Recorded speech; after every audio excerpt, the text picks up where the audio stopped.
Keep pushing that boulder to the top of the hill. Welcome one and all to Suckville. Extraordinary stories from ordinary humans? Yes, please. This is Live from Suckville. I'm your host, Silva Florence, an expat writer, cyclist, and podcaster currently laid up in Suckville after becoming suddenly unemployed.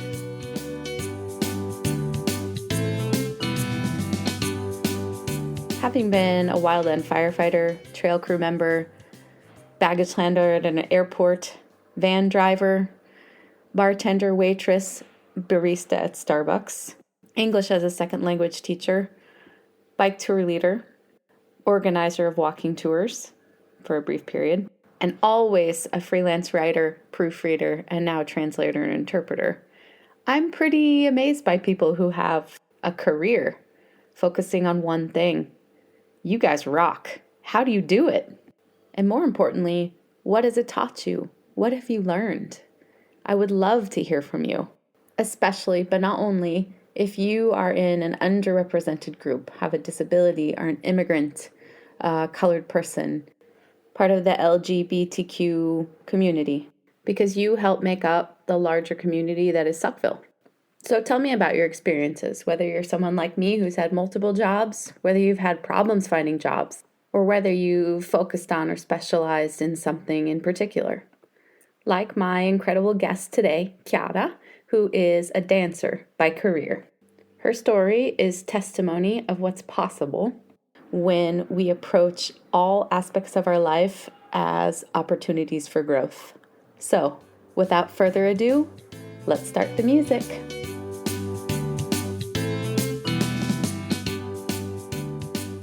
All right, hello everybody in Suckville. Welcome back and thanks for listening.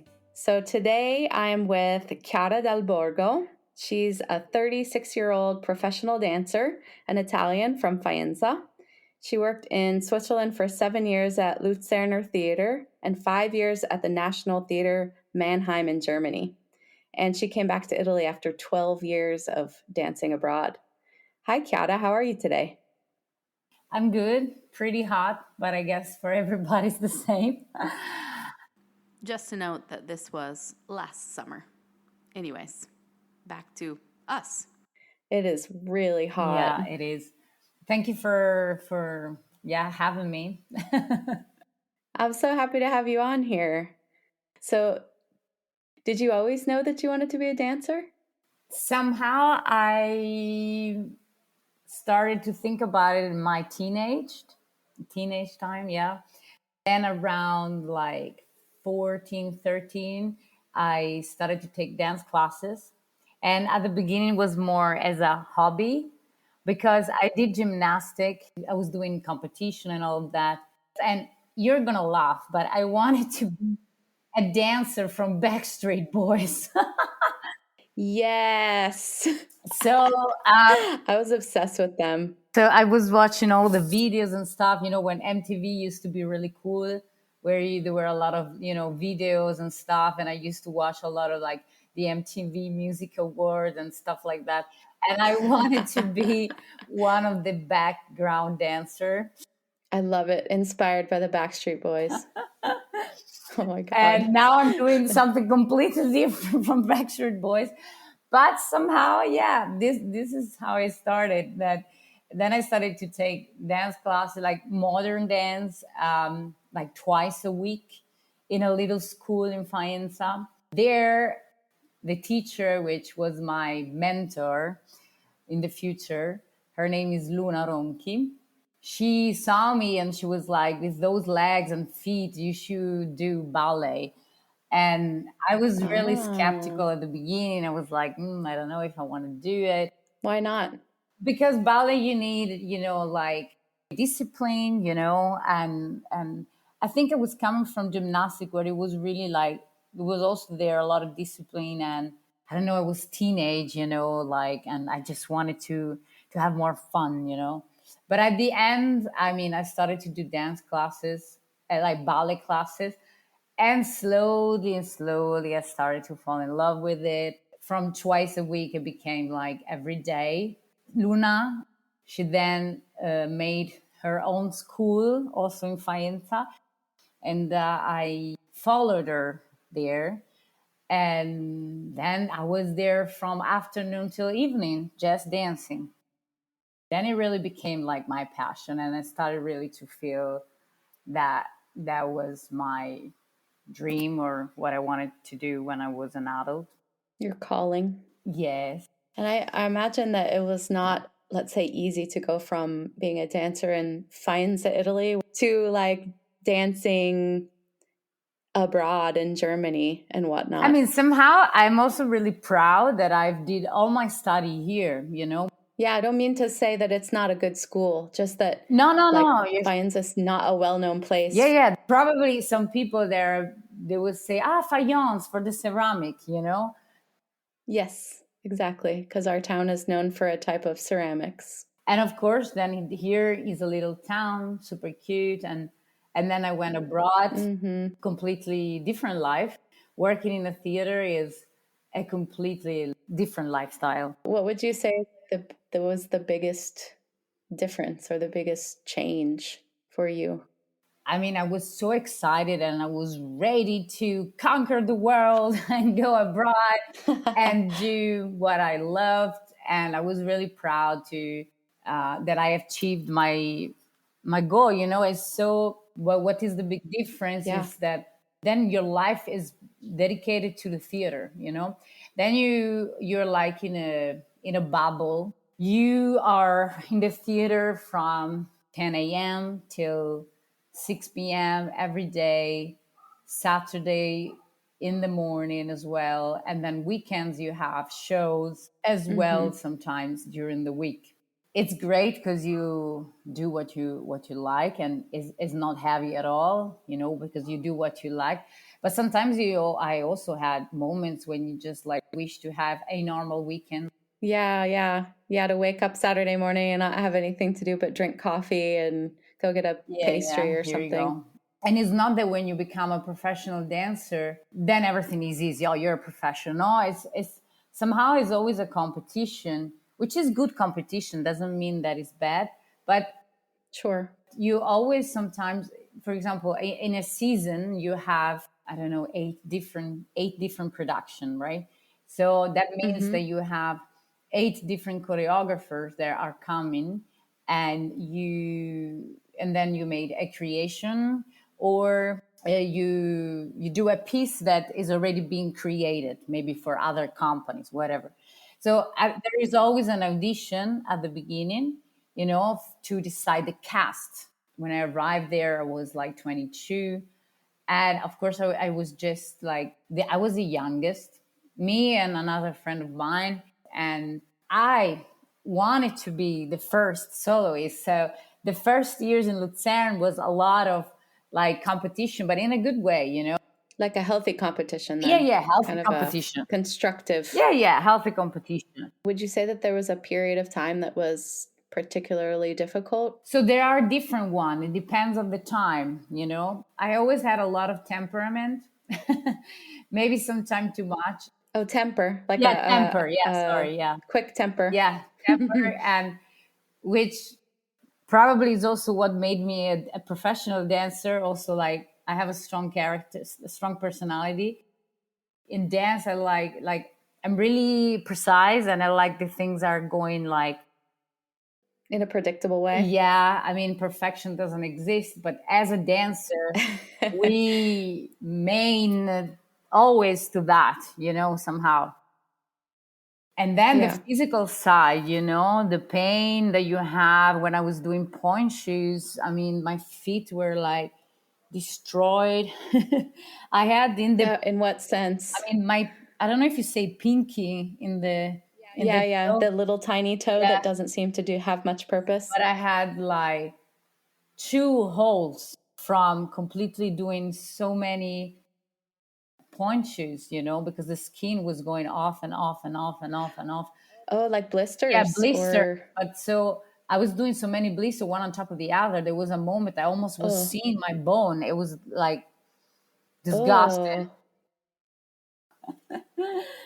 How do you dance with that? You just do it. I think also people that do sport in general, you just learn to handle, Suffer. yeah, basically to handle, Definitely with biking, I know yeah, here we that go. there's a lot of suffering Yeah, for suffering, sure. yeah, to handle pain, and somehow when you dance with adrenaline, it goes Mm-hmm. away. It depends which kind of pain, of course. But I had so many injuries. My ankles, my left ankles, I twisted so many times. My back, my lower back. What happened with your lower back? Just like from dancing, like the constant Yeah, stress, or yeah, because we work always in rotation with the hips, and so the lower back. But yeah, so you learn how to to deal with the pain. mm-hmm. And also then when you do audition, you have always this questioning of, because sometimes people do an audition and then they, if it doesn't work, then they give up. And in dance world, but I think also in general with artists, you don't have to give up on the Mm-hmm. first time, because maybe you do even like 20 audition and they don't take you, and then they take you on the 21, and Yeah. because it's not just a matter, oh, this is always what I say, it's not just a matter of talent, is also head, and it's really the head, because you can find dancers that have a huge talent naturally, but they don't have Mm-hmm. head. And then Like, they, you mean they don't have like the yeah, determination? Is that what you mean by determination, but also like the intelligence of be constant or persistent? persistent. Yeah, also a good mental, yeah, health, Do you know the saying grit in English? Like when you say somebody has grit, Ah, okay. it means that they have just like almost stubborn, unconquerable desire to do something, and they just keep pushing I see, I no see. matter what. Okay, okay, okay. I would say Chiara Dal Borgo has grit. I think, I mean, this is also what I'm saying now that I'm also a teacher to my student. You really have to want it, And I Yeah. feel a bit nowadays, there are so many dancers that are talented and they have the wish to become someone, but they want something easy. I think still in my generation, it was a little bit different. So I see I in think the teenage, or like, yeah, now in the student, they want it immediately, and then if it doesn't work, then they give up, they change to something else. And this is a reflection of our society. There is not this yeah, feeling of really tried it hard. I agree with you, and I think we've lost also a little bit of the capacity to deal with failure as something that's not necessarily all bad. True. And this is something that dance taught me a lot, because it's not just about being disciplined, about steps, it's also, Mm-hmm. yeah, like you said, learning somehow to live, because every day we do a bar, which is bar is like taking ballet class, right? So every day Mm-hmm. you have to practice your technique, right? And there is a day that maybe your pirouette works, and the day after the pirouette doesn't work. It's always a little failure in a way, right? And when you are younger, you always want things how you want. It has to be like that. And when you are more mature, you just accept that, you know, is impossible that every time is the same. And it's good if sometimes you fail. It's completely normal. It's fine, and actually is healthy, because then from that you can grow again.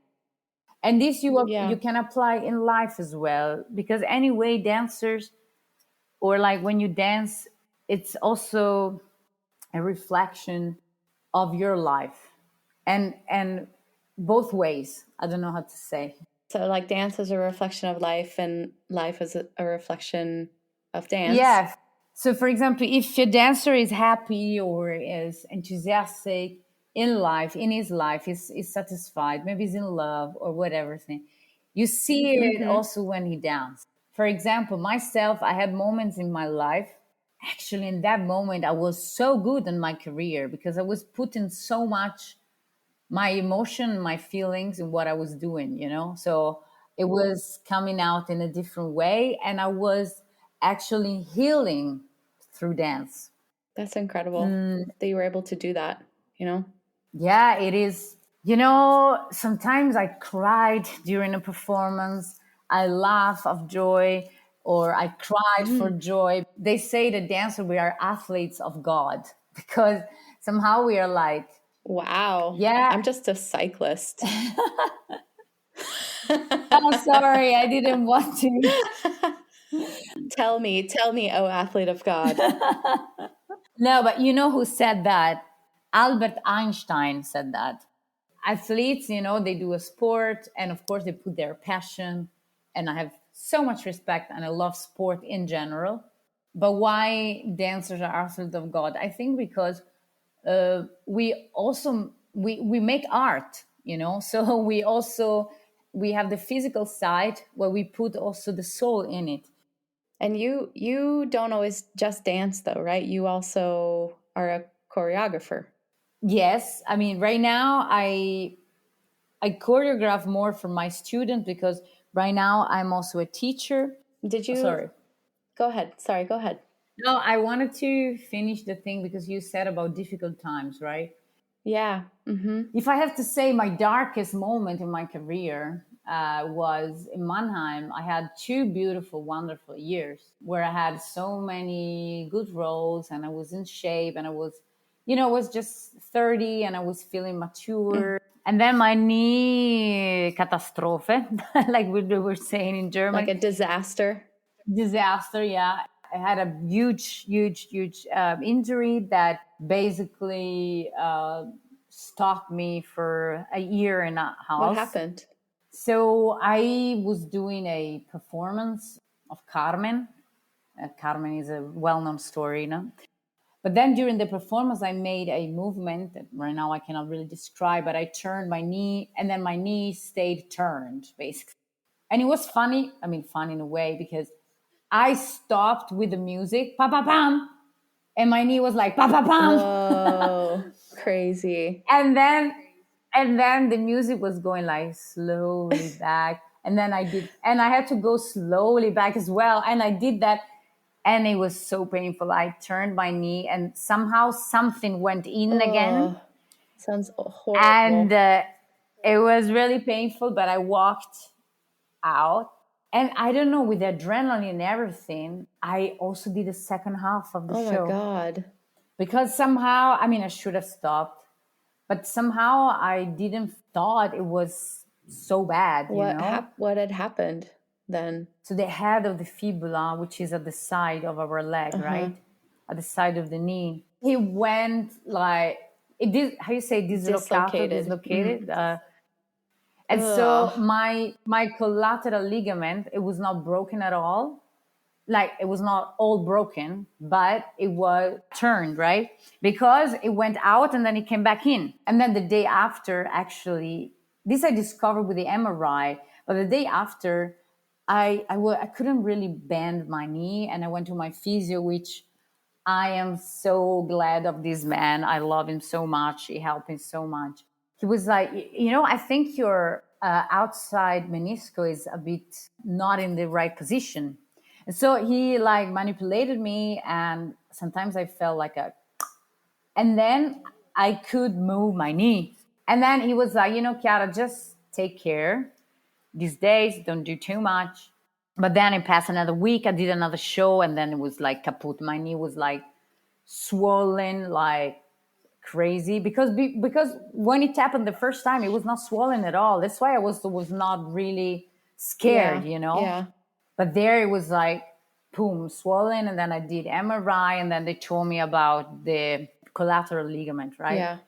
And I had a huge damage of the Oh cartilage as no. well, like 4 centimeters, which is a lot.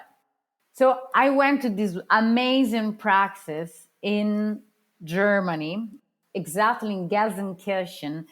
There is a praxis. Is that a praxis? Is that like a practitioner or like a Ah, surgeon? yeah. Sorry, I'm using the German It's way. okay. So it's like a center of rehabilitation, Ah, okay. and the praxis is huge. Now everybody knows what it is. So, Yeah. So the Rehabilitationszentrum, das ist auf Deutsch. It danke. was, it, yeah, bitteschön. And there are a team of doctors and physiotherapists. Like really, really good ones, I would imagine. Yeah, good ones, but for dancers. Ah, We use also different small muscle or nerves, and not so many doctors knows about it. And there is this doctor, Elizabeth Grave, which she's amazing.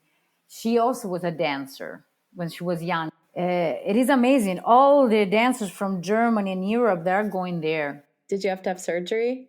Yeah, I was there 5 times. Oh, First time I went after the injury, I went twice that summer in 2018, hoping to don't do an operation. So they thought just with the rehabilitation and the resting time that I was able to dance again. So then I okay. started my season, and my knee was going out all the time. Oh, And so they told me, girl, you have to operate. And I did this operation in November. And after that, I was another year off. oh, wow. With that operation, I also didn't have the completely security to come back to dance, because with that operation, so my knee would have been completely secure, but I mean, complete is never 100% science, No, but anyway, like unfortunately, but secure, but the flexibility was a problem. So they told me maybe ah, there is a chance that you don't have the same flexibility as before. And as a dancer, you need flexibility. sure. And after the operation, oh my God, it's been so frustrating. And this is where you realize that you dance when you're young, and somehow, of course, you know that your career is never going to last forever, but time flies, unfortunately. Yeah, And I was coming from these 2 years where I was feeling so strong, and then from one day to another, just boom, like everything falls apart. And then you start to think the body is amazing, is a super fantastic machine, yes, it is. but somehow the machine can break. It's kind of scary. Makes you feel vulnerable. Yeah, it is. I was feeling really vulnerable. And I've learned through this so much about myself. And this is what made me grow so much also as a woman. Because no, it was also always my strong side to have dance in my life, was my support, was Yeah, my thing, and my identity, because I am a dancer. And when you break your knee and for 1 year and a half, you're not anymore a dancer. Even if you're always a dancer, you will always be. But you're like, who I okay. am, what I'm going to do in the future. You're used to always have shows and applause. And it's not about being famous. It's not about this, because fame is whatever. It's just like something that it comes if it comes good. But Yeah, it's just the adrenaline to be on stage. It's just the adrenaline of the public, of the audience that is watching you, and you don't have that anymore. And you start to question a lot yourself. But for me, it was a moment hard, of course. Also, I broke up with my boyfriend at that time, so I oh had two no. things. But I've learned a lot. And I started to get my shit together, in the sense of, yeah, I had my moment where I just wanted to cry and just to feel depressed. But then I was like, okay, I think that's a part that needs yeah, to happen, but not for yeah, too long. exactly. I started to learn German. I met so many people at the rehabilitation center, and I started to live somehow also my private life. Yeah, be curious of other things, not just dance. I've learned to be more patient, which it's not probably my quality, but Mine either. But being here has taught me a lot of patience too. That injury and that time, it taught me to embrace also moment of loneliness. I mean, I've always been an independent woman, always all my life. I've been, I think, more single than with someone, for example. Right? I mean, I know how to live with myself somehow, you know? You're good with your own Yeah, company. yeah, I'm good at it. But of course, it's normal. It's human to also have moment of loneliness and you feel sad. And in that moment, I also had that. And it's there where I also missed my family a lot, and Italy also. You know, life is a circle, and you have moment of super happiness, and then you have moment where it's going down, and you just have to learn to embrace it and to accept it. And it's not about what happened, it's about how you deal with what happened. So true. Yeah, of course, maybe you have one day that it's like, oh my God, why did it happen to me again or whatever. But then you are like, let's breathe and then we see what we can do about it. They've been nice to me because they waited for me to make a show that I used to dance the year that I got injured, which was Wow. The Deaf and the Maiden. And it's been one of the best show I ever done.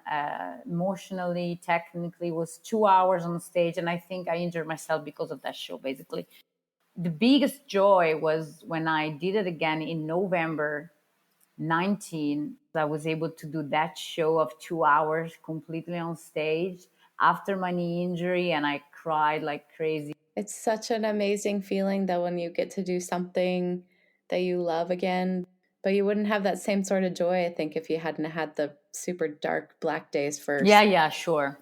And for me, I love to be on stage. I love to perform. Is where really I feel myself. I'm someone really transparent and honest. I think if you meet me, you I don't know, you know me, but I don't know. Yes, I would agree with that though.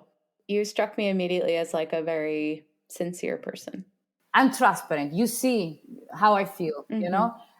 But of course, you know, you are a young woman when you are 20. And through dance, I've learned so many things also about myself. When you are 30, you dance in a different way. Maybe you have less energy, but you have something more to give. Maybe you also know how to use your energy too. Yeah, right. I think, at least in my own experience, since I'm old too. We're not old. I know. I'm joking. We're not old. I'm never going to be old. One day I'm just going to have white hair.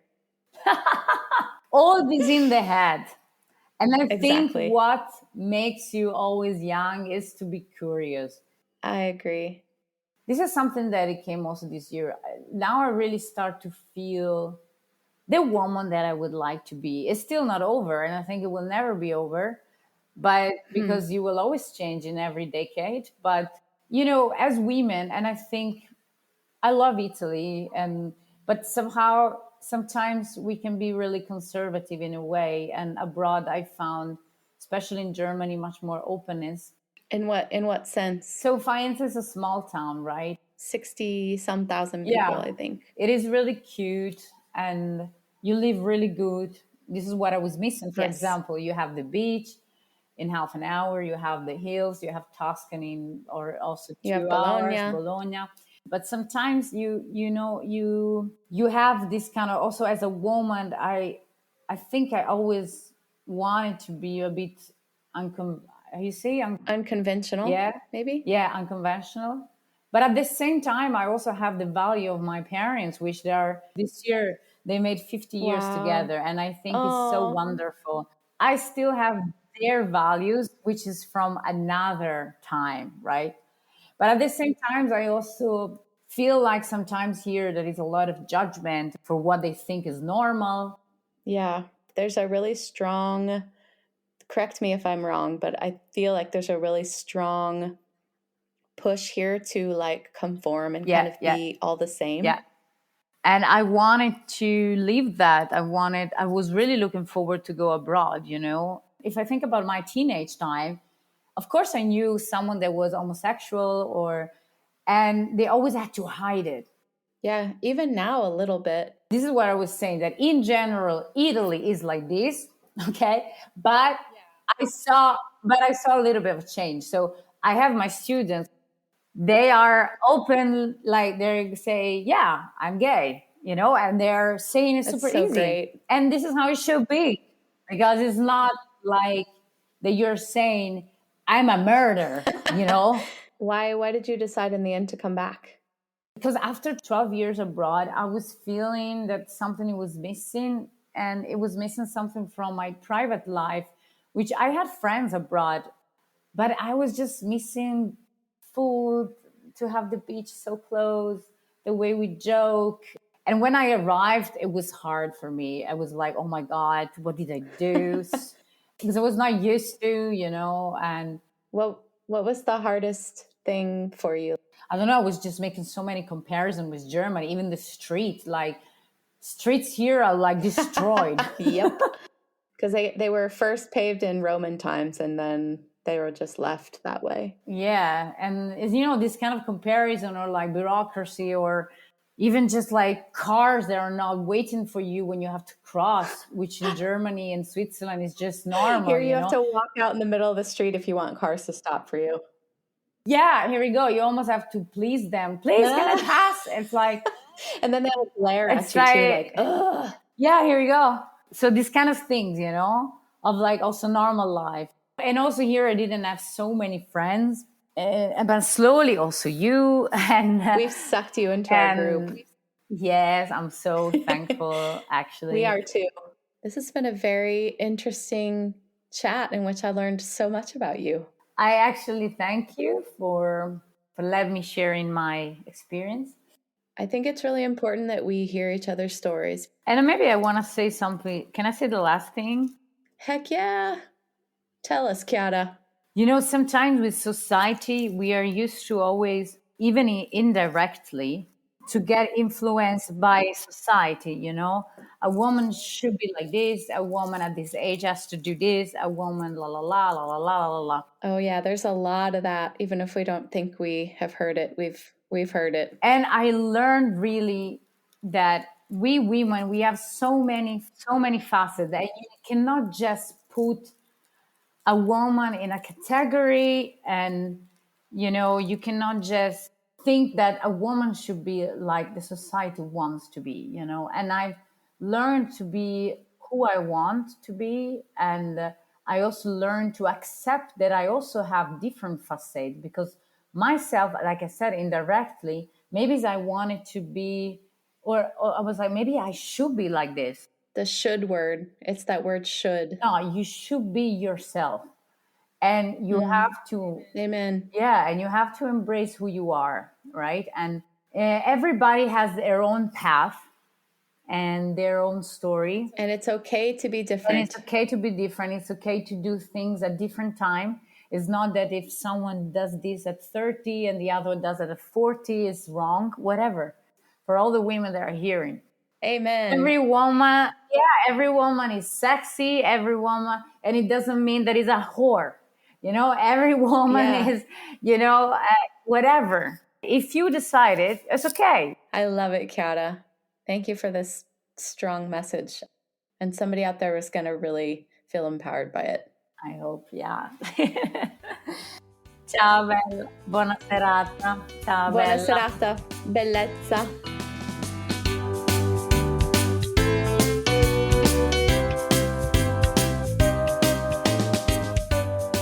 Make sure you don't miss an episode by signing up for the Suckville email community. Just go to livefromsuckville.godaddysites.com. On that same handy page, you can leave me a voice message using SpeakPipe to answer any questions from the show, leave feedback, or thank someone. A special thanks to all my guests and to Chris Kirby for the amazing theme music. This episode was recorded in my kitchen and produced by yours truly. Until next time!